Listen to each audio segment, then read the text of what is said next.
Hello friend, आज हम JPC अर्थात झारखंड पब्लिक सर्विस कमीशन की बात करते हैं। लगभग काफ़ी सुधारों और कोर्ट कचहरी के बाद यह स्पष्ट होता हुआ दिख रहा है कि 7th जेपीसी बहुत जल्द आने वाली है और इसको लेकर काफ़ी बयानबाजी भी हमने देखी है। तो चलिए इसकी तैयारी, सिलेबस और बुक्स की बात करते हैं। फ्रेंड्स, मेरे पास आज जेपीएससी की सिलेबस है, जिससे यह डिटेल में जानते हैं कि हमें क्या पढ़नी है, कैसे पढ़नी है और हमारी सिलेबस क्या कहती है। तो चलिए देखते हैं। तो फ्रेंड, जेपीसी हमारे एग्जाम्स 3 फेज में लेती है। सबसे पहला प्री होता है, उसके बाद मेंस होता है, उसके बाद इंटरव्यू होता है, जिसको हम लोग पर्सनालिटी टेस्ट भी कहते हैं। प्री की बात करें तो उसमें 2 पेपर्स होते हैं। जनरल स्टडीज 1, ये 2 घंटे की होती है और 200 मार्क्स की होती है और ये ऑब्जेक्टिव टाइप क्वेश्चंस होते हैं। उसके बाद दूसरी पेपर्स होती है जनरल स्टडीज 2, जिसमें झारखंड स्पेसिफिक होते हैं। झारखंड के बारे में आपको पूछा जाता है और यह भी 2 घंटे की होती है और 200 मार्क्स की होती है और यह भी ऑब्जेक्टिव टाइप क्वेश्चंस होते हैं। उसके बाद इसको क्लियर करने के बाद आपकी मेंस एग्जाम्स होते हैं। मेंस में 6 पेपर्स होते हैं। सबसे पहला पेपर जो सो जनरल हिंदी और जनरल इंग्लिश की होती है, जिसमें जनरल हिंदी 50 मार्क्स की और जनरल इंग्लिश 50 मार्क्स की होती है और यह 3 घंटे की पेपर्स होती है। 100 मार्क्स के होते हैं टोटल, जैसे कि मैंने आपको बताया 50 प्लस 50 मतलब 50 हिंदी प्लस 50 इंग्लिश के लिए, और यह डिस्क्रिप्टिव होते हैं। दूसरी पेपर्स है language and literature.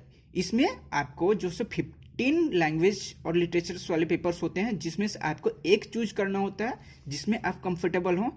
Suppose that आप अगर हिंदी में कंफर्टेबल है तो हिंदी की लैंग्वेज के लिए आप ऑप्शनल चूज करेंगे। अगर इंग्लिश में है तो इंग्लिश के लिए, खोरठा के लिए है तो खोरठा, नागपुरी है तो नागपुरी के लिए। तो उसमें जो सो आपको एक पेपर रखनी होती है और 3 घंटे की यह पेपर होती है और 150 मार्क्स की होती है और यह भी जो सो डिस्क्रिप्टिव है। उसके बाद पेपर 3 है, जिसमें सोशल साइंस। इसमें social science having 2 distinct sections, मतलब कि हिस्ट्री प्लस ज्योग्राफी, इसमें दोनों मिला करके ये पेपर होंगे, पेपर 3। और यह इक्वल वेटेज होंगे, मतलब कि 100 मार्क्स के ज्योग्राफी होंगे, 100 मार्क्स के हिस्ट्री होंगे और यह भी 3 घंटे की होगी और यह भी डिस्क्रिप्टिव होगी। उसके बाद पेपर 4 है Indian constitution and polity and public administration and governance, जिसमें इंडियन कॉन्स्टिट्यूशन की बात की जा रही है। यह भी 3 घंटे की पेपर होगी और 200 मार्क्स की होगी और यह भी डिस्क्रिप्टिव होगी। उसके बाद पेपर 5 आता है, जिसमें Indian economy, globalization, sustainable development की बात की जाती है। यह भी 3 घंटे की होगी और 200 मार्क्स की होगी और यह भी डिस्क्रिप्टिव होगी। उसके बाद लास्ट पेपर 6 आता है, जिसमें general science, environment and technology development की बात की जाती है और यह 3 घंटे की और 200 मार्क्स की होगी और यह भी डिस्क्रिप्टिव होगा। उसके बाद यह इसको क्वालिफाई करने के बाद आपको पर्सनालिटी टेस्ट के लिए बुलाया जाता है, जो 100 मार्क्स की होती है। तो इस तरह से अगर हम प्री वाली मार्क्स को छोड़ करके मेंस की बात करते हैं, चूंकि आपका मेंस ही जो सो आपका मेरिट लिस्ट बनाता है, तो उसका टोटल मार्क्स कैलकुलेट करके देखें तो हमारा बनता है दैट इज 1050 और उसके बाद पर्सनालिटी टेस्ट के लिए 100 मार्क्स रखी गई है और यह टोटल अगर मिला कर देखें तो 1150 मार्क्स होती है और यह ही जो सो आपके मेरिट लिस्ट के लिए उत्तरदायी तो होती है। फ्रेंड, प्री की सिलेबस को हम थोड़ा सा और डिटेल में जानते हैं और देखते हैं कि इसमें क्या, कौन से सब्जेक्ट से कितना पूछा जा रहा है। सबसे पहला है कि 100 ऑब्जेक्टिव टाइप क्वेश्चंस होंगे, जो 2 मार्क्स के होंगे और हमें सबके जवाब देने होंगे।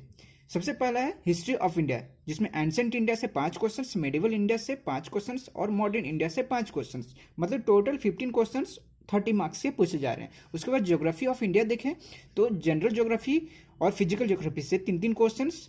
उसके बाद इकोनॉमिक ज्योग्राफी से 2 questions, social and demographic geography से 2 क्वेश्चंस। इस तरह से 10 क्वेश्चंस 20 मार्क्स के पूछे जा रहे हैं। उसके बाद इंडियन पॉलिटी एंड गवर्नेंस से कॉन्स्टिट्यूशन ऑफ इंडिया से 4 questions, public administration and good governance से 4 क्वेश्चंस और डिसेंट्रलाइजेशन, जिसमें पंचायत एंड म्यूनिसिपैलिटी से 2 क्वेश्चंस, मतलब कि टोटल 10 क्वेश्चंस 20 मार्क्स से पूछे जा रहे हैं। उसके बाद देखें तो इकोनॉमिक एंड सस्टेनेबल डेवलपमेंट से 10 क्वेश्चंस है, जिसमें basic features of Indian economy से 4 question, sustainable development and economic issue से 4 क्वेश्चंस और इकोनॉमिक रिफॉर्म्स एंड ग्लोबलाइजेशन से 2 क्वेश्चंस, मतलब 20 मार्क्स के क्वेश्चंस पूछे जा रहे हैं। उसको साइंस एंड टेक्नोलॉजी से देखें तो जनरल साइंस से 6 questions, agriculture and technology development से 6 questions, information and communication technology से 3 क्वेश्चंस, मतलब टोटल 15 क्वेश्चंस 30 मार्क्स के। फिर झारखंड स्पेसिफिक क्वेश्चन से देखें तो general awareness of its history, society, culture and heritage से 10 क्वेश्चन होंगे और 20 मार्क्स के होंगे।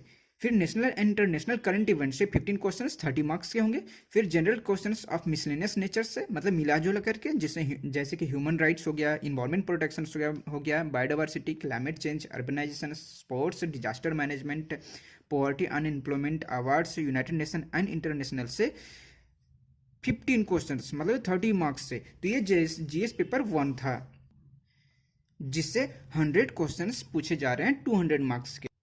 उसके बाद जीएस पेपर 2 की बात करें, प्री एग्जाम्स की, तो उसमें झारखंड स्पेसिफिक क्वेश्चंस पूछे जाएंगे, जिसमें सबसे पहला है कि झारखंड की इतिहास, जिसमें 8 प्रश्न होंगे और ये 16 मार्क्स के क्वेश्चंस होंगे, जिसमें मुंडा शासन, नागवंशी शासन, पढ़ा, मांझी, मुंडा मानकी, फिर ढोकलो शहर, जातीय पंचायत शासन, इन सब से क्वेश्चंस होंगे। फिर झारखंड आंदोलन से 7 प्रश्न होंगे और 14 मार्क्स के क्वेश्चंस होंगे। फिर झारखंड की विशिष्ट पहचान, जिससे 5 प्रश्न होंगे और 10 मार्क्स के होंगे। फिर झारखंड के लोक साहित्य, नृत्य, संगीत, वाद्य, दर्शनीय स्थल एवं आदिवासी संस्कृति से 5 प्रश्न होंगे, फिर 10 मार्क्स के क्वेश्चन होंगे ये। फिर झारखंड साहित्य और साहित्यकार, झारखंडी साहित्य एवं साहित्यकार से 5 प्रश्न और 10 मार्क्स के क्वेश्चन होंगे। उसी तरह आगे देखें तो फिर हमारा जो सो झारखंड के प्रमुख शिक्षण संस्थान से हमारा 3 क्वेश्चन 6 मार्क्स के होंगे। फिर झारखंड के खेलकूद से 5 प्रश्न 10 मार्क्स के होंगे। फिर झारखंड के भूमि संबंध, जिसे CNT, Chotanagpur tenancy, Santhal Pargana tenancy act से 5-5 प्रश्न होंगे और यह 224 मार्क्स के होंगे, प्लस अन्य राज्य परक अधिनियम, जिससे 2 प्रश्न भी होंगे और इस तरह से ये 24 मार्क्स के होंगे। फिर 1947 से राज्य में आर्थिक विकास और इतिहास, झारखंड का भूगोल, जैसे जंगल, नदी, पहाड़, पर्वत, खान, खनिज आदि से 10 प्रश्न 20 मार्क्स के। फिर झारखंड के औद्योगिक नीति, विस्थापन और पुनर्वास नीति एवं अन्य नीतियां, जिससे 6 प्रश्न 12 मार्क्स के होंगे। फिर झारखंड के प्रमुख उद्योग का नाम और स्थान तथा औद्योगिक विकास से 6 प्रश्न 10 मार्क्स के होंगे। ये 5 प्रश्न 10 मार्क्स के होंगे। फिर झारखंड के प्रमुख योजनाएं एवं उप योजनाएं से 5 प्रश्न होंगे और 10 मार्क्स के क्वेश्चन होंगे। फिर झारखंड के जंगल प्रबंधन एवं वन्य जीव जंतु संरक्षण कार्य से 5 प्रश्न 10 मार्क्स के। झारखंड राज्य के पर्यावरण संबंधित तथ्य, हो रहे पर्यावरण परिवर्तन एवं उसके अपशमन और अनुकूलन संबंधी विषय से 7 प्रश्न 14 मार्क्स के क्वेश्चन होंगे। फिर झारखंड के आपदा प्रबंधन से 5 प्रश्न होंगे, जिसमें 10 मार्क्स का क्वेश्चन होंगे। फिर झारखंड से संबंधित विविध तथ्यों तथा